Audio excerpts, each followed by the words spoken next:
season 6 has your girl reeling at how much occurred in one season. It's really insane. Okay, I'm gonna start with Brooke then, because okay. we have to start with how this all came about. When that attack was about to happen, like he comes into the store. I didn't know if they were going just being beat up or if they were Or, going like, more. the sexual assault route. And I was Okay. about to just be like, do not put Brooke through this. What she went through was still dramatic, but I was Yes. like, and traumatic. And I was like, but I was like, do not do this to her. Thankfully, I was like, okay, at I even least like like, that they addressed that where she was like, "Did he?" And they're like, "No, like, I'm okay." They do yeah, address that. hi, friend. And hi, friends. Back. We're back. We were just talking about how wild season 6 is and, like, thinking about our other episodes. If you haven't seen it, just or I guess we did post, like, kind of our recap thus far and just how much fun we're having in doing this and getting to share all this with everybody and just, like, talking about so far, like, we're in season 6, and so, like, did we have this much to talk about the other seasons? We feel like we did, maybe season 3, but I feel like we were able to cover the big heavy hitters. There were just so many heavy hitters in this season. Maybe that's what it is too. Now that you say that, like They maybe it was, packed so much into this season. but there was also like a lot more main characters now into play as the season's gone That's further true. on. Because We're back introducing new then, characters. back then, especially the early seasons, it was so pigeonholed into like just being in high school and that high school setting that now when you're diving into more adult relationships, No it is going to be problems. more complex because I mean, look at our lives as adults. I'm like bonkers sometimes. So Getting I real over totally get here. it. So maybe that's why these later seasons feel like there's so much more to unpack because there's so many main characters involved now. Because even the recurring characters are now main storylines. They're not side characters anymore. That's true. That's a good So point. even though we talked about them in the early seasons, they still weren't a main part of the story. They were, but they were in the other main character's storyline. It's not that they had their own storyline. That's a good So point. maybe that's why. But here we are, part two, Part season 2, 6. season 6, Part everybody. two. And we were looking at our notes and we're like, we still have so many more notes. So Right, we might have to have a part 3. it might need to happen. So we'll see how this goes. Okay, so I started last time, so I definitely feel like you should start this time. Yeah, I can start us off. So I want to get into Jamie as a whole because Jamie is just Jamie, just like we said the 2 episodes ago. Just Jamie. I love everything about him. And there were some things that we briefly talked about in the previous episode with like Q and his relationship and all those things. But there was a couple moments that he had that I was just like, oh, I just want to touch base on this really quick. When he sees Devin's skills and says, and they thought the last nanny was crazy. And then again, they brought Nanny Carey back in. Like they Okay, that's one of my lows Yeah. because I don't wanna interrupt Jamie, but Yeah. No, it is a ugh, low. I mean, it definitely is a low. And the whole thing is a low. There's not a single thing about it that I'm like, "That was logical, and that made sense." however, them now explaining her motive makes sense because this actually does happen. Sure, Like her with motive people. makes sense, So 100%. the fact that they were now giving it like an explanation made more sense because I'm just like, why is she so crazy? I'm like, did she do this with all the boys or people that she nannied? I'm like, I I don't, don't think it explains her and Nathan, but I think it explains her obsession with Jamie. yeah, I agree. And then just, I really liked, and I'm tying Dan into this now because that whole episode where he's just like, "Your plan sucks," and like he said it in like that deep voice because he was just getting his voice back. He's like, "Your plan sucks," and she's like, "Stop saying that," and it's like he's gonna die anyways. So like you blaming it on Dan doesn't make sense. Yeah. So your Everybody plan does hates me, suck, no one's lady. gonna come looking for me. Also, a part of Jamie's storyline is in that same episode where they go to rescue, like where Haley goes to bring him to see Dan. They don't realize they think it's a hospice. They don't realize that it's Nanny Carey luring them there. But just the fact that Deb put it together because she met her earlier in the In the episode at park. the park, and then she sees the picture at the house, and she brings that bottle and she smacks her across the face. I'm like, yes, Deb. And the I fact that like it that was that's a high. That's my low. My low is that there's no way that this woman almost destroyed Nathan and Haley's marriage, and Deb has never seen a picture of her yeah, or wasn't aware of her or and, like, that's a p plot hole to me, like, there's no way. Or even that Deb wouldn't have met her at one point, like, she was so pivotal in their lives. But if you think about it, Deb wasn't really around, so maybe Deb was, like, on vacation, Sure, living but she could her life, like call, she coulda I yeah, feel but like back there's no then, way she wouldn't FaceTime have wasn't a known. huge thing, but FaceTime wasn't a huge thing back then, so maybe she hadn't Sure, seen her. I'm just saying, sure, I get what you're saying, but there's also sure. plausible reason as to why she wouldn't have known who Nanny Carey was at this. But I hated it, and then, like, her I know. and then that picture the picture of Nanny Carey from the concert, that's the Mm. picture that's in the drawer. That's Stalker Derek vibes, like, why does Peyton have the picture that Stalker Derek took of her? Why is there that picture of Carrie? Why couldn't it have been, like, Carrie and Jamie at the pool or at the park or in the backyard? Like, why is it, like, her glamour headshot from the concert? And I was just like Yeah, no, I get what you're saying. There are definitely some but yes, I am plot holes glad for that sure. Deb and her talked, and then as a viewer, you're like, "Oh my gosh, that's Nanny Carey, Deb, what are you doing?" To then having her find the picture and being like, "This is the random girl that I saw at the park," and now and, like, kind of putting those things together. Yeah. I was So like, "We sure, love a I like smart that. Deb. We We love a love a smart smart Deb." Deb. We love a smart Deb. And the fact that it was, like, her and Dan's, like, anniversary bottle was, like, even better. I was like, "This is fantastic." Sam and Jamie's friendship, loved it. Like, I just loved their interaction. It was super cute. And The then kickback. I also had a high for Jamie where it was when he called the coach when Nathan was When he sitting on the calls bench, Nick, and he called the coach, and he was just like, "You know, it's about not always X's about the and X's O's. and the O's." And I'm like, "This child." I was like, "I love him." That's a cute episode. That's a cute part for sure. Yeah, so those are my notes on Jamie. But since I'm talking about the basketball, I am gonna mention a low really quick. I'm indifferent about slam ball. I didn't know how I felt about it being brought into the storyline. I didn't really need it. I don't know. I didn't like it. I didn't hate it. It was I don't know. That's Yeah, why I I said feel I'm like it indifferent could've about it. I don't know. Nathan participating in slam ball is what made him eligible. I'm trying to remember the timeline. So I got you. I got you. okay. He started doing slam ball because the guy Chiefs, the team that the semi-pro team that he eventually plays for with Yes. that coach, originally he went there because they called him and they wanted him to coach. They didn't want him to play. They Yeah, that wanted him I to be know a that coach. that's where the guy comes from. So that happens Yeah, first. So the guy that calls happens him. first.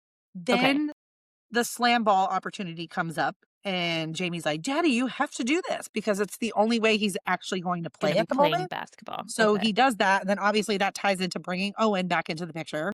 Yes. I like the episode where Brooke was saying to Owen, and she was just like, yeah, that's you, like, block for number whatever it Watch was his at the time. back. Yeah, watch it. Literally. And then after that, when he has that episode where it's like somebody from his past kind of was like pushing him around on the court, and he goes through the Yes, and he glass goes through the again, walls. and Yes. he's like, "Daddy, I don't want you to play slam ball anymore." And then he realizes he's like, I can't do this anymore." Then there's the open tryout, and you have to be He invited by a goes to that. team. And at And that first they coach were is like, there again because he's that like, "You coach is really let there, and yourself go, Nate." at first they turn him away. The guy's like, you have to be invited to this thing." And then he comes over and he's like, And sees "He's him. with us." And then Yeah. he lets him try out. And then now we need to get into then that episode where when he's on the court and he's taking everything that Q told him, like everything that he said, like, be a point guard. You're not gonna make it as a shooting guard or Mhm. forward or whatever he was playing. I forgot what it was. Yes. And just like those pause moments where he's like the half step and like, oh, I love that episode. I love always when we get back to the basketball of it. That also means that him making it to that semi-pro team and is it Dante? No, it's not Dante, I'm confusing the names. The guy that's there that thinks that he's all that. Yes, he has the family and he ends up going overseas Yes, to that play. Yeah. happens in season 6 too. But Yeah. then also the guy that's like, the Jolly Green Giant with these shoes," like, he is also in the season, and Mhm. then the other guy is in the season. Yep. My I know. goodness. This is what I'm saying. Season 6 was insane. It was Wild. insane. Man, can't even believe it. Yeah, so I touched on that. The only other thing, notes I had about Nathan and Haley, really. The only other, honestly, I'm looking at it, I'm like, I didn't really have a whole lot of notes on Haley this season. Like, I feel like she was there, but, like, I didn't really think there was a whole lot of moments where there was a lot of important moments for her. I guess it was more like Yeah. she was there to support Nathan and, like, his storyline. I don't know. I just felt like there was Well, nothing, like. she was in the school and she had to deal with Principal Buttkiss or Rimkiss or whatever her name is. That was her Yeah, storyline. that's right. But I didn't And really care for that standing up for storyline. what you believe in and doing the right thing and keeping Sam's letter. Like, Yeah, the fact that even Sam being entering into the class, being found sleeping in a car, being recommended to Brooke, finding out that she's the one that stole the drawings, Jack Daniels comes into play, the Xavier thing happens. She then still has to write the school essay. The baby shower takes place in the same season where she like bonds with Victoria is all happening at the same time. Being a Davis, looking like a Davis, finding her mom, moving back in with her mom. I know. Julian also, You're Julian literally wanting covering them. all of my bullet points at the I moment. know, but like Julian wanting them to be a family, that falling apart, picking back up those pieces to then like bonding with Victoria and moving back out. Like Mhm. all of that took place in a season, you guys. Like that's a I lot. know. I know. Well, since you briefly mentioned it, I'm just gonna say two of my miscellaneous notes. Well, the one thing was about Nathan and Haley. I liked the double date with Chase and Mia. I thought that was Yeah, a cute episode. I always that was like a cute those episode. little fun episodes that they throw in there. And then, I mean, let's get into the Sam of it all. I mean, really, because Yeah. like you just mentioned, I mean, there was a lot to do with Sam, and Sam has a lot to do with Brooke's storyline and Julian's storyline. So, like, I kind of wrapped the three of them up into one big bow. Also, Julian is introduced Yes, at and the the fact start that of Brooke. this season. And the thing is that Brooke is still trying to see Owen, and then this whole relationship is happening with Julian on the side that we don't even know about yet. It's just it's developing into something, but we don't know where it's going yet. And it's like, The and then it just movie happens. Brooke Missy Me happens. Post Brooke Missy Me happens. I am blown away. Listeners, if you season 6 has your girl reeling at how much occurred in one season. it's really insane. That's wild. I'm going to Okay. start with Brooke then, because we have to start with how this all came about and her getting attacked. It was. Yes. I will say though, it was one of those moments. Maybe I was watching too much Law and Order SVU at the time. I don't really know, but when that attack was about to happen, like he comes into the store, I didn't know if they were going just being beat up or if they were Or going like more. the sexual assault route. And I was about to just be like, do not put Brooke through this. Again, what she went through was still dramatic, but I Yeah. was like, and traumatic. And I was like, but I was like, do not do this to her. And they didn't. Thankfully, I was like, "Okay." I was like, "At I even least, like like." that they addressed that where she was like, "Did he?" And they're like, "No, like I'm okay." They do Yeah, address that, but I thought the same thing. I was like, "Was she more than just physically assaulted?" yeah, And I didn't want them to do that. And so it's interesting that you point that out because in my note, it was for that to have been so violent to her, what was going through the producer's mind? Why did he make her go through that? Because they also talk about that on the podcast too, is like your body doesn't know what's real and what's fake. And so he would purposefully put them in situations where they had to relive something or like he used something that they told my greatest fear is being physically attacked. And then he like writes that into the show. And so for that to have been so horrific, I feel like there is a lot more there yeah. When I watched that first episode the first time around, because again, this was my first episode ever watching of One watching Tree the Hill. show. Welcome So to the I didn't kn show. I know, and I didn't know anything about, Brooke's character development and how she started out on the show. I had no idea of what she had already gone through previously. So then to see this happening to her, and I was just like, "Oh my god." I was like, I feel so bad for this poor girl." Like, I was like, she was not the Brooke Davis who I knew yet, and then it grew to love, you know what I mean? I'm getting thrown into this dramatic scene, and I'm like, I don't know what to do with this. Like, it was a lot, but, so yeah, and then, we talked about the mirror thing briefly, and we talked about. I think what was also hard to see with Brooke and Peyton was I mentioned it, I just wrote this note, I wrote, "The opposition of Peyton being happy and Brooke being sad."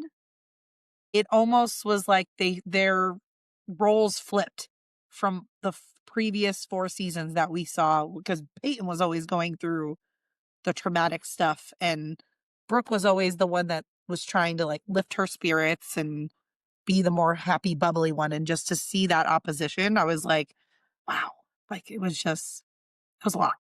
Opposition, and so much so that when Peyton was going through things and Brooke was the one trying to cheer her up, Brooke is now going through something, and Peyton is like, "Well, I deserve my moment of happiness." To come back, she does, like they, sit on the couch together, she's talking to her about justice, she redoes the mirror, like, she has those shining moments, but it was also a glaring thing in the face of, like, "Well, I know that this is very exciting for you, but, like, your friend is also going 2 things can be true at one time," and so, I agree, that was very jarring, for sure. Yeah. But also, like, it was nice to see for Peyton. It was, like, I finally, like I said, I finally got on board with the season 5 and season 6 of it all, and, like, Leighton, I was on board now, okay? Because obviously we know how I felt about them in the first few seasons, and I said I always knew they were endgame, and so I was finally there at that point, but, like, it just sucked that, like, Brooke had to be so broken and Peyton had to have her like, it sucked that they couldn't have. Even this is their, like, the last season of, Of again, them being spoiler together, alert, yeah. we said this in the last episode, but spoiler alert, Peyton and Lucas's last season, it was just kind of rough that, like, they didn't have, like, they were both happy by the end, but it was like they didn't get to have those happy moments throughout the whole season together. Or even jointly together. Yeah. One was So, always happy and one was always miserable. yeah, because even when Brooke was better-ish, I mean, Peyton yeah, was she was going through dealing, her own thing. then there was the pregnancy thing, which we're gonna get into that too, so it's, oh my god, there's so much. Ugh, I can't, gotta stay on topic. Brooke right now. Brooke, we're focused on Brooke, Brooke. I loved the high for me, Brooke confiding in Deb. I loved Yeah, that.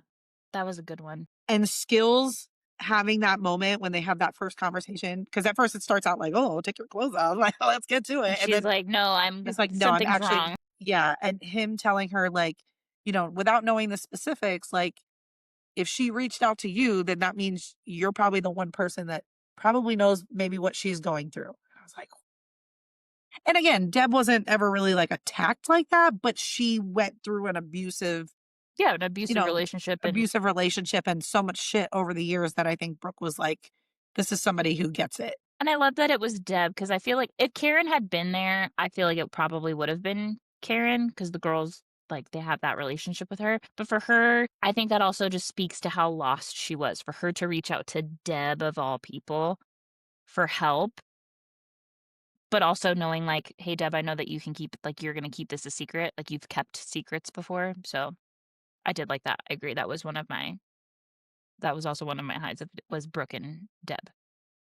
Yeah, I mean, I always have a lot more highs for Brooke than I do lows. I mean, I know. Are her still lows, highs. there's still always a high even about her lows Yeah. because it's like we just grew to love her so much. Sam moving in with Brooke, high, obviously, love that part. Brooke doing the capes, we talked about that last episode. Skip over that. The John Hughes moment in the store with Julian when Mm, he comes to ask her to be the designer on the costume set, designer. and she's just dancing and she's having fun, and you finally start her to be her old bubbly self again. That was a turning point for me in the season. I really liked that moment. This was a low, but low because it just we finally find out that it was Sam was the reasoning behind why Brooke even got attacked to begin with. But she didn't Yeah, know that she was the reason, but, right. like, then Like, jumping to that realization, it was like, "Oh." you definitely needed that for the drama of the story and for her to, like, try to take some ownership about her action like, Sam taking ownership about her words, like, "Sweetheart," like, you just haphazardly saying, like, "Oh, she should pay for this, stupid rich chick," did not give Jack's brother the right to then go physically assault her, and for an adult to put that on a kid, that, like, whole thing I was mean, wild. clearly Xavier has, like, I Yeah. don't think Jack went to him and was like, "Oh, you need to go attack her." He was probably just venting like, "Oh, Sam was saying this about this lady and this and that." I think they were all together, like, because he says, Yeah, like, "You said that she needed to pay for her, talking to you like that in the store." So, like, she was probably just at Jack's house and he heard it venting, and yeah. saw an opportunity to feel vindicated in attacking somebody, like Yeah, well, and he also probably looked at it as an opportunity to steal some money because he probably tried to, take what he could that was valuable. So makes sense, designer store in a small town. That's good. There's going to be some money in there. So, yeah, I mean, it was a sucky thing to find out, but it also kind of made sense at the same time. Uh, But I also loved that vulnerability in both Sam and Brooke. For Sam to have found that out, and she went to her right away yeah. and was like, "I'm s I'm And sorry." I love that Brooke didn't like have a She didn't have a combative reaction. reaction, but She at the just same kinda time, it was like, shocked. yeah, and so then when Sam runs off, but then you still see, like, Brooke is so mad, but she cares about her so much that she's like, "I don't care how mad I am at her." Like, that really showed that, like, Brooke was ready to be a parent. Like, Yeah, she was and I don't meant think to be Brooke a was parent. mad at Sam, I think Brooke was more just in shock, because here's the other thing that I about that, they made it seem like Sam handed the designs back to her, and they made it seem like Sam was the one that beat her up. Yes. Obviously, I'm pretty sure she was not like, "You were not the one to it." She's like, "The attack, it was my fault." And so Yeah. she's taking ownership in that, and so I think Brooke knows well enough, like, this isn't your fault. You're involved somehow, but I don't think that it's your fault, and then for her, I didn't say anything, I need to tell her that she's okay, I need to tell her that it's not her fault, Yeah. does speak to how ready she was to be a parent and to Yeah. just love someone. Agreed. I loved because of that whole thing, like, just when Brooke is searching for her and she goes to Trick and she's talking to Owen and we just realize finally like, "Owen, no, you're just a no, okay?"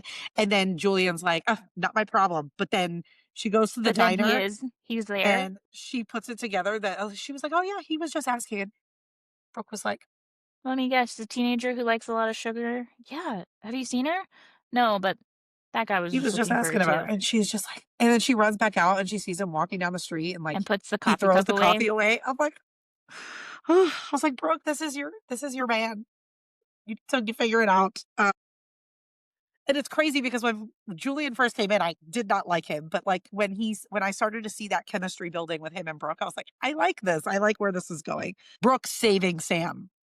Oh, just that episode, and then when she's crawling and he's like, I little like rich when you girl's gonna crawl crawl away for from me." me. Yeah, and then she pulls out the gun and she's like, "I'm not that girl anymore." And I was like, "Ooh." She's like, "I think that" he says, "Well, does the poor little rich girl wanna leave?" And she goes, "I think the poor little rich girl wants to stay a while." And you're like, Yeah. "Yes, queen. Yes. Hang out longer in this scenario, please." Yep. So in that, when she says, "I need you, mom," when Sam says, Oh, "I need you, mom," yes. Yes, I wrote that instant down gut too. check.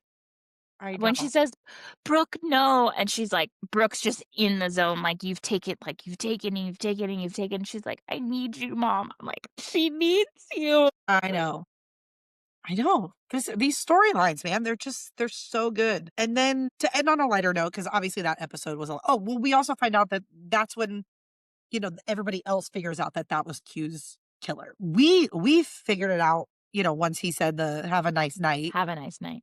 and she had that realization when she walks out the house and he says it, she's like, "Oh, like that's him," you know what I mean? But well, we put it together before with the sketches and all the things, but kind of. I mean, I kind of put that together. I was like, I don't think it was Well, Jack who did it. we knew going into it that so we see Xavier kill Q, Mhm. and then we as viewers know that he's who killed Q Yes. well before we know that he's also Brooke's attacker.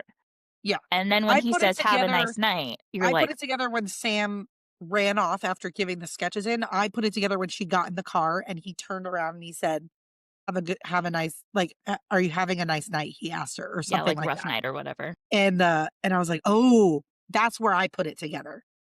So I don't know if that's where we were supposed to put it together, but my brain went there right away. I was like, No, "Oh, it's because she him." gets into the car, and that's when we see Xavier kill Q. We have no idea who he is, we never see him again. She gets in the car, and then you see him, and you're like, "That's the guy that killed Q! Yeah. No way!"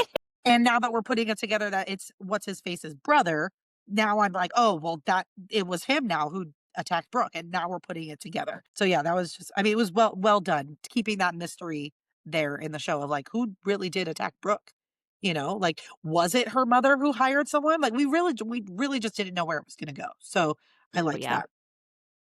I even forget that she accuses Victoria of being the one to attack her. Yeah. Well, because of the whole designs, and the designs were taken. In her mind, she was like, Tracks. yeah, so she's like, "My You mother never was wanted behind this." me. You wanted the company. Here you Well, go. then the fact that we're gonna bring up the British therapist again.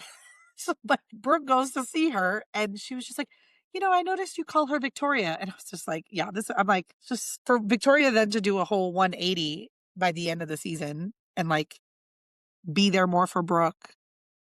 And you understand now why Victoria has been such an ice queen. And it's because like she gave up the love of her life and she's finally seeing that Julian is somebody that could love Brooke. And Yeah. I think that's what kind of melted it away. And she was just like, Julian's speech to Victoria, yeah. it So feels the like fact I've that I known you think all he my did life. that and stood up to her, I think she finally realized like, oh, this is the type of guy I do want my daughter with, So I liked that. And I liked before that part, there was like when Julian was coming over to talk about the costume stuff, and like she's like, it's not a date. But then like Sam kind of saying, oh no, I think it's gonna be a date, like, when he comes over. And then at She's in the first fridge and he's she's like, like, "Beer says friendly, wine says date.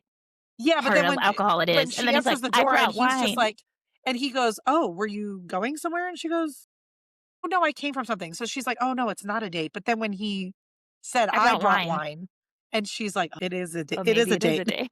Yeah, like I liked that part. And then my only low from their whole storyline from the three of them was I kind of didn't like Sam going back to her birth mom. I understand it, but, like, it was just I think what I didn't like about it was because I know that she doesn't come back in the picture later on down the road, and I feel like if you were that prominent in someone's life, even as a foster mom, like, I feel like there would have been, like, some check-ins, or, like, Sam would have been like, "Hey," like, and, like, comes in for an episode, or and I just feel like it was just, like, a cold, like, turkey, like, cut away from her, and, like, I was just like, "Okay." That just felt like I don't know.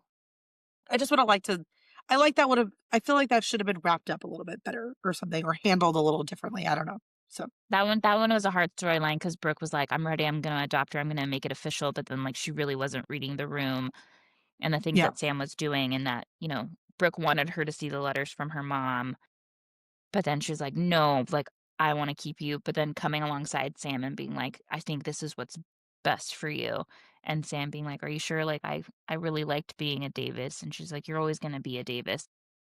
I agree, having that kind of relationship for her to just never come back or even, "Oh, I got a postcard from Sam," like, just something later in the series would Uh, have been nice. well, just because, like, it kinda was giving again, not the same situation, but, like, like, Keith was always there for Lucas regardless of yes, that was actual family, but you know what I mean? It kind of felt more like an adoptive father type of situation, and so I just felt like if she already called her mom once and she had that relationship with her, I felt like that relationship still would have been there, and, like, every once in a while, Sam be brought back in. But I do know that that actress at the time was given a show on MTV, so she had, like, her own show. Like, she kinda was kinda taken off at that point and, like, given her own show on MTV, so I was like, "I get it," like, recurring character, main star of the show. Sure, but that all comes down to writing, and Yeah. again, I've mentioned the podcast several times. I think that just could there are things that could have easily just been written in to just maybe tie up some of those things and not leave the viewers being like, "Yeah, for Sam never to have ever come back even later." Like, Haley writes Lucas letters in 7, 8, whatever it is, like, it very easily could have been that. Because I think later Julian's like, "Have you heard from Sam?" And she says, "No." Yeah. But to tie back into what we talked about last episode, we did also say that season 6 kinda felt like it could have been another series ending. You know what I Yeah, mean? Like, true. so maybe it was like, oh, we got to wrap up these storylines quick because we just don't know what the future holds. We don't know if the future seasons are going to be accepted without two of the main characters that were on the show. You know what I mean? So maybe that's why it felt a little rushed and unfinished, I guess. I don't know. I don't know. Just that's where I'm at with it. Thoughts on season 6 continued. There's still so much, you guys. I know. There's still so like, we haven't even talked about Lucas and Peyton. We haven't talked about the wedding. We haven't talked about the pregnancy. We haven't talked about the movie. Well, We haven't talked about the flashback episode. let's get a little bit into Lucas and Peyton because I feel like that's my last main topic. Oh, before okay. the finale episode. Like that, Okay. like those are like my last set of notes, I guess I would say. The only other thing, or maybe we could talk about this real quick. The only other thing that was not mentioned yet, because we didn't really talk about Dan this season. Like Dan was in this season, Dan's in one of my notes. but like he was in it, but I didn't have a lot of notes on him, surprisingly, because all the other seasons I had a lot of things to say about him. The only thing I wrote down about him was that, well, I wrote about him in the finale episode. But again, we're not getting to the finale just yet. That's a whole other animal. But Dan's heart getting taken by the dog. And Lucas mentioned it, and I said Lucas, but Chad Michael Murray Mentions it in this mentions it People in this People interview. magazine. And Nathan, James Lafferty knew he knew that he was gonna bring that up because they were like, what was one of the scenes that you thought was, Was really and stupid, but you had to and film it anyway. James was just like, well, I know what it is. He's like, do you want to take this one? Because you were in the scene.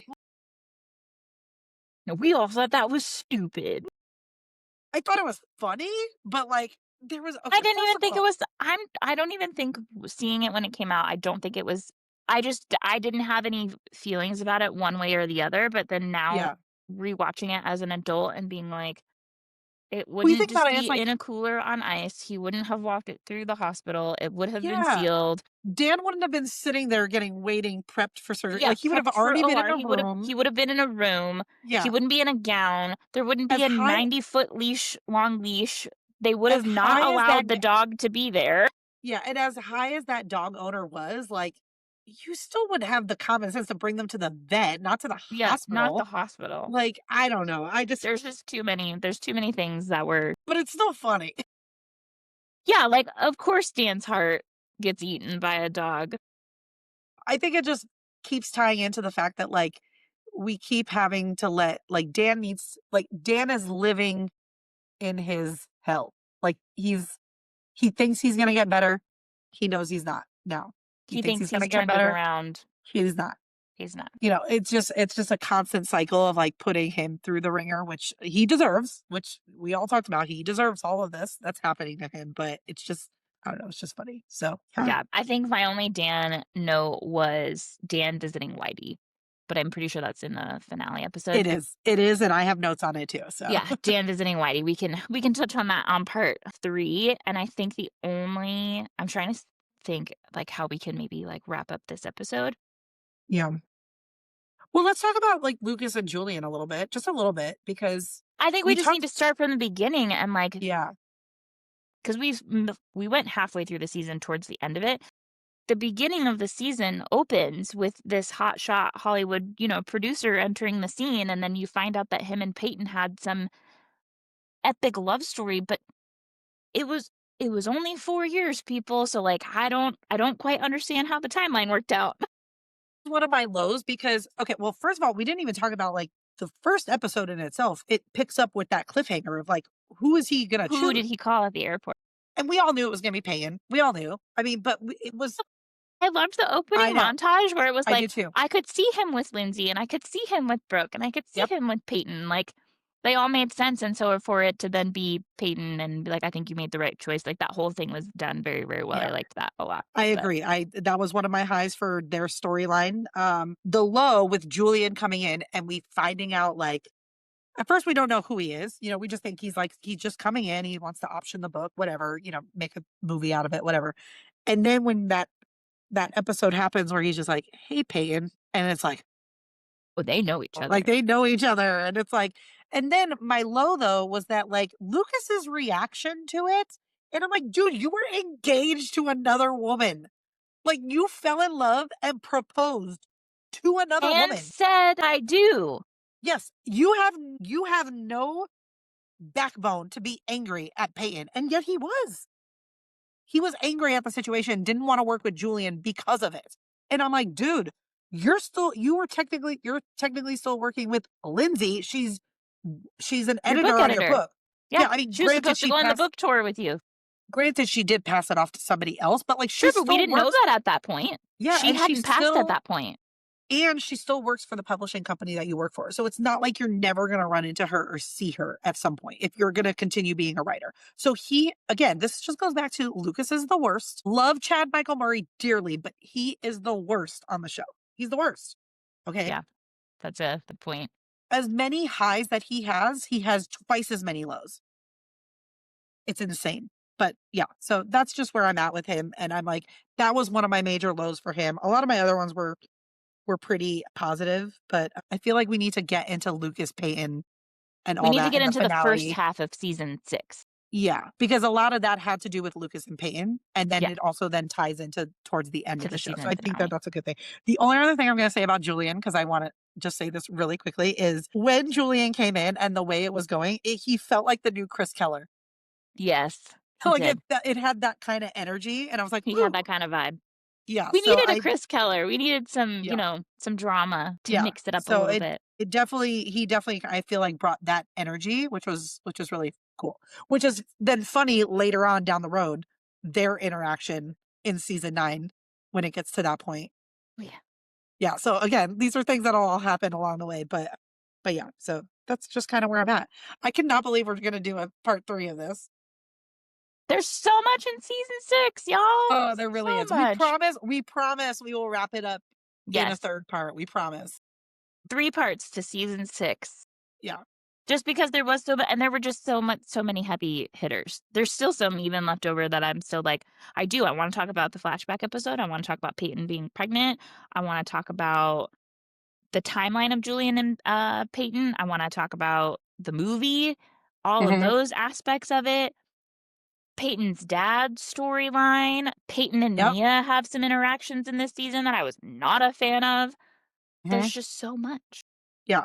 So, like I said, we definitely are gonna wrap it up in 3 parts, we promise. We're not gonna We go too much promise. longer with season 6, but if again, like we said, if you're ever gonna give the show a watch or a rewatch at this point, if you're already fans of the show, like, pick out your own highs and lows. Like, this is fun to do. Like, it's just kinda watch it back and just kinda see where our thoughts are at and do the same for yourself. It's great. It's a good time. All right. Alright, Till friend. next time. Bye, friends.